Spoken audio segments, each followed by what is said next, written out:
With Money in the Bank just not that far away, for a few weeks away, and the qualifying matches all set and done, Roman has finally reached 1,000 days. Well, a few days ago he did, and he's getting a new championship. And I'm here to talk about that. What's going on, guys? Boss Up A6 here, back to another video, and today I'm here doing my Smackdown review from Wilkes-Barre, Pennsylvania. It was fine. Nothing particularly bad, but not anything great except for the final segment. It felt like a typical Smackdown show with a pretty damn good ending. So I'm not going to go too far with this one, but with that being said, let's get right into the review. So we get a Roman video package, surpassing all the number of days he's won the Universal title, even surpassing the greats like Bruno Sammartino and Hulk Hogan and Dick Hutton, that's a throwback, and the legendary CM Punk. And I'm surprised a lot of AEW fanboys be like, oh, he can use it again. I'm willing to bet that's what some of the diehards would sound like. So Theory's in the ring, and I tune out because Theory is a good worker. He is just bland as hell. And he says, well, I would have been Universal Champion if my mishaps didn't happen. And then Pretty Deadly come down, and oh, great. This is your opening segment. Look, Pretty Deadly are good. It's just this gimmick is terrible. And then they say some stupid things. We get a 6-man tag. Brutes versus Deadly and Theory. A Deadly Theory. This was given a lot of TV time. Granted, they didn't have a whole lot for the show. We get a Brogue to Theory, but Deadly pulls them out and dives everywhere. And the match kept going. You figured that would be the end of the match, but no. Eventually, Theory wins for the team, and there you go. Solo and Heyman are backstage. Make sure the Usos aren't here. More on that later. Recap of Styles and Rollins. We get footage of earlier of the OC backstage, and it's Styles' birthday today. Happy birthday, Styles. And then, speaking of matches I didn't care for, OC took on Hit Row. Two teams I don't care about. Magic Killer to Adonis, and there you go, OC win, and we get a phenomenal forearm to Top Dollar. There you go. Pierce backstage. Heyman shows up. I extra some double security and make sure the Usos won't come in. About that. It's going to be Seth versus Priest for the world title on Raw this next Monday. Hopefully I'll be able to check that out because I'm starting my new job on Monday. Oh boy. Race of Waller effect. Asuka comes down. She looked great. We get a recap of Bianca and Asuka. And Asuka was speaking in Japanese and I didn't know what she's saying, but all I could say is I agree with her. Then Io, good Jesus. Io came down, yes, please.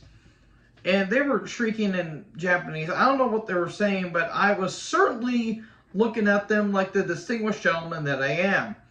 And then Bayley shows up. And I said, why is everyone looking great tonight? And Bayley's talking about the Money to Make match. And then Shotzi shows up. She talks about how deadly the ladder match is. And then Lacey Evans shows up. Why she looked like a discount park ranger? Like she looked like Sergeant Slaughter, but less cool. I don't get it. And then Vegas shows up, and she talks about she's going to win the Money to Make ladder match because her and Evans are having a qualifying match. And then Waller at one point says, bring on more girls, I love America. That was pretty funny. This was a mess. This was an absolute mess. And then Asuka's on the stage saying no one's ready for her, and then Bianca shows up and they have a pretty sloppy brawl. This wasn't that great. It wasn't that great. So we can recap of Corbin attacking Hayes. I mean, Ali showed up on NXT and now Corbin's going after Hayes. I mean, granted they're free agents and it's something for them to do, but I mean, nothing against Corbin. It's just there's nothing interesting about him. Pierce and Grimes are backstage. Grimes says, I'll take care of this. Evans versus Vega in the qualifier. Didn't care for it really because Evans is not that interesting at all. And Vega's getting over. Code Red, 1, 2, 3, and Vega wins. And then the LWO are backstage, and Escobar's talking about how he's gonna win the Money to Make ladder match, and maybe him and Vega are gonna be Mr. and Miss Money in the Bank together. And then Ray showed up. Ford with Dawkins took on Knight in a qualifier. Knight was over than Ford. Ford was basically the heel in this because the crowd was booing him. Knight was red hot. Not much I'll say. I thought they were going to give it to Ford just to piss the crowd off, but no. Match was actually pretty solid for what it is. Ford can work. Knight is over as hell. He goes for the face jam or whatever it's called, but no, roll-ups, and eventually roll up with the ropes, 1, 2, 3, and Knight wins, and that crowd went wild for that. Fire and Dawn video package. I don't know what was going on, and it was weird. Triple H comes out, and he's talking about how all the greats like Muhammad Ali and Michael Jordan, he talks about Roman. Roman and Solo Heyman come down. It's a new championship. It's basically the WWE title, but with like a gold in the middle. I mean, it's a little more appealing than the new World Heavyweight Championship because it didn't look like they molted that title. I just felt like you had an opportunity to bring back the Undisputed Championship from 2002. You're having missed opportunities here. I mean, come on. But alas, is Roman going to be carrying 3 titles now, or is it just 1? Because if he carries 2 titles, that's a bit overkill in my opinion. And then the Usos show up. I thought they weren't supposed to show up.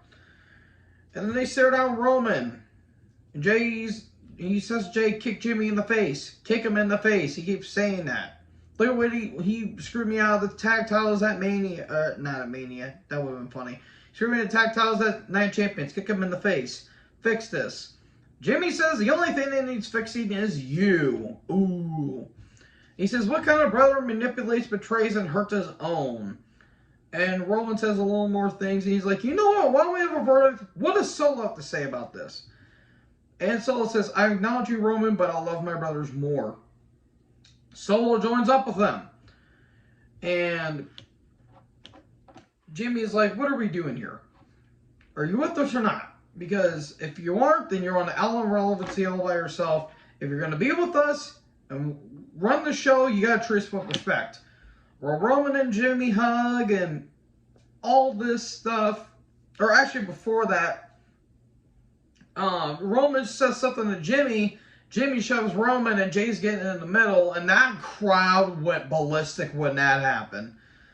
And then Jimmy says, let's make this right. Him and Roman hug. Roman says, no, we have Simone spec to Jimmy. And then right as they're leaving, Heyman's like, what about Jay? And Roman's like, he's going to do what he always did. He's going to fall in line. So there you go. So yeah, not a whole lot to the show in all actuality except for that last part. But it's going to set up Roman and Solo against the Usos at Money to Make. And that crowd's going to be eaten out alive. So yeah, not a long review with this, folks. But you know what? That's what short reviews get to you. So what did you guys think about the show? Let me know in the comment section below. Make sure you guys leave a like, leave a comment, tap that big red subscribe button, tap the bell so when I upload, you guys will be notified. Thank you guys so much for watching this video. Most importantly, join the herd. Talk to you guys next video. Peace out.